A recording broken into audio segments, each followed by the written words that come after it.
ఒక్క మీ జగన్ మీద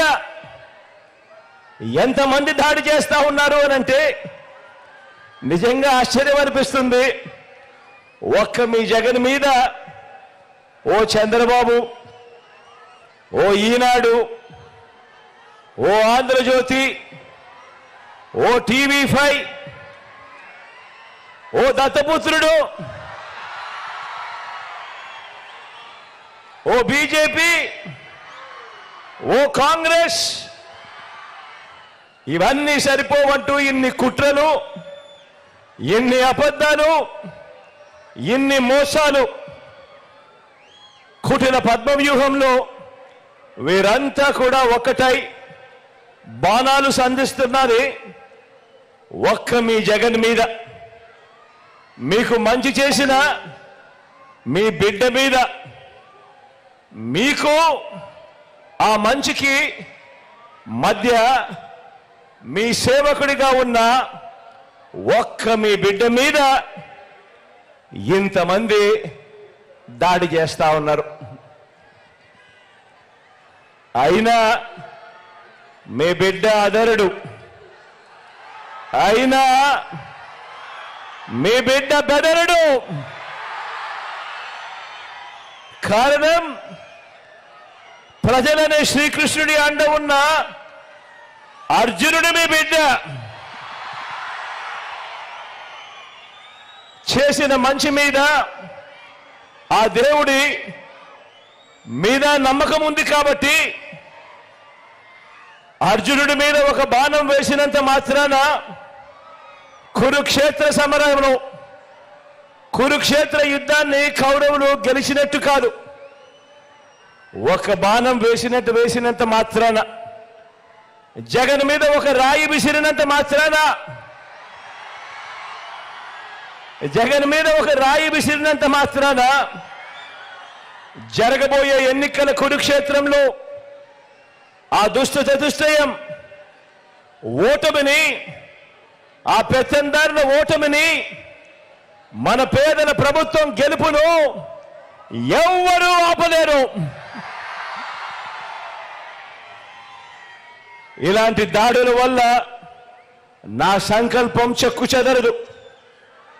పైగా ఈ స్థాయికి వీరు దిగజారారు అని అంటే దాని అర్థం ఏమిటి?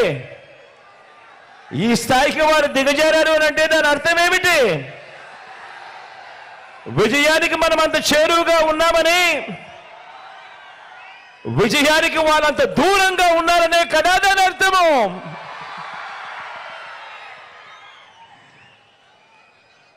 అందుకే చెప్తా ఉన్నా, ఈ తాటాకి చెప్పులకు మీ బిడ్డ అదరుడు, మీ బిడ్డ బెదరడు. మీకు సేవ చేయాలన్న నా సంకల్పం మరింత పెరుగుతుందే తప్ప ఏ కొంచెం కూడా వెనుకడుగు వేసే ప్రసక్తే లేదు. నా నుదుటి మీద వారు చేసిన గాయం, నా నుదుటి మీద వారు చేసిన గాయం దేవుడి దయతో అది ఇక్కడ తగల్లేదు, అది ఇక్కడ తగల్లేదు. అంటే దాని అర్థం దేవుడు మీ బిడ్డ విషయంలో ఇంకా పెద్ద స్క్రిప్టే రాశాడు అని చెప్పి దాని అర్థం.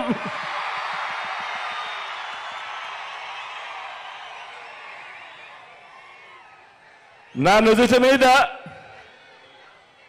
వారు చేసిన గాయం బహుశా 10 రోజుల్లో తగ్గిపోతుందేమో, కానీ పేదల ప్రయోజనాలకు చంద్రబాబు చేసిన గాయాలు, ఆయన పాలనలో ఆయన చేసిన గాయాలు, ఆ రైతులకైతేనేమి, ఆ అక్క చెల్లెమ్మలకైతేనేమి, ఆ నిరుద్యోగులకైతేనేమి, ఆ సామాజిక వర్గాలకైతేనేమి, ఆ చంద్రబాబు మోసాలతో అతలాకుతలమైన ఆ పేదల బతుకులు, చంద్రబాబు చేసిన మోసాలను, చంద్రబాబు చేసిన గాయాలను ఆ పేదలు ఎన్నడూ కూడా మర్చిపోయే ప్రసక్తే ఉండదు అని సందర్భంగా చెప్తా ఉన్నాను.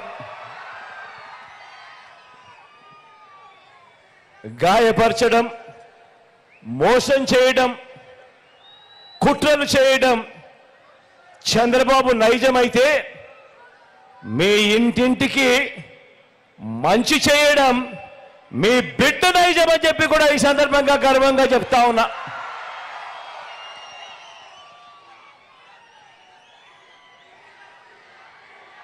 ఈ కూటమి నాయకుడు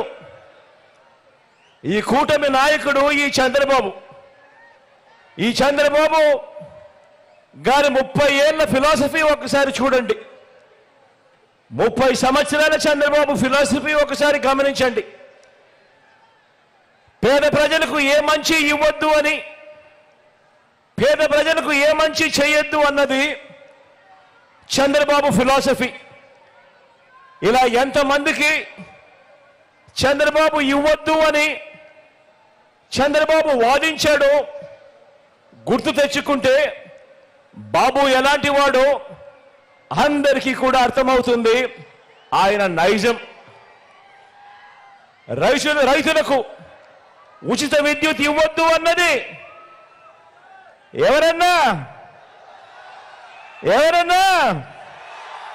ఎవరక్క మీరే చెప్పండి. రైతులకు ఉచిత విద్యుత్ ఇస్తే ఆ తీగల మీద బట్టలారేసుకోవాలి అని ఇవ్వద్దు అని ఎవరు చెప్పారు?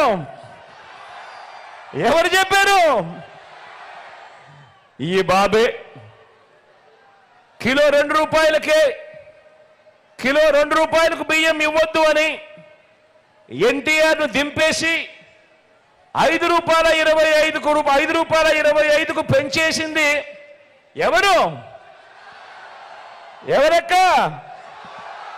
ఎవరన్నా? అది ఈ బాబే. ప్రభుత్వ ఉద్యోగాలు ఇవ్వద్దు అన్నది ఎవరంటే ఆ దౌర్భాగ్యం కూడా ఈ బాబే.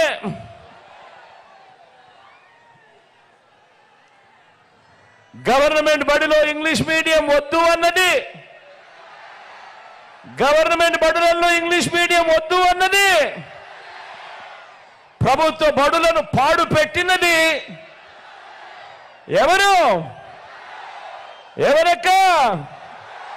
ఎవరన్నా? అది కూడా ఈ బాబే. పేదలకు ఇళ్ల స్థలాలు ఇస్తా ఉంటే కులాల మధ్య సమతుల్యం దెబ్బతింటుంది అని ఏకంగా పేదలకు ఇళ్ల స్థలాలు ఇవ్వకూడదు అని కోర్టులకు వెళ్ళి కేసులు వేసింది ఎవరక్క? ఎవరన్నా? ఎవరు తమ్ముడు? అది కూడా ఈ బాబే. తాను ముఖ్యమంత్రిగా ఉంటూ తానే అవహేళన చేస్తే ఎస్సీలు, బీసీలు తానే తొలనాడితే వారిని గ్రామాల్లో వారి పరిస్థితి ఏమిటి అని కనీసం ఇంకిత జ్ఞానం కూడా లేకుండా ఆ ఎస్సీలను, ఆ బీసీలను అవహేళన చేసిన వ్యక్తి ఎవరక్క?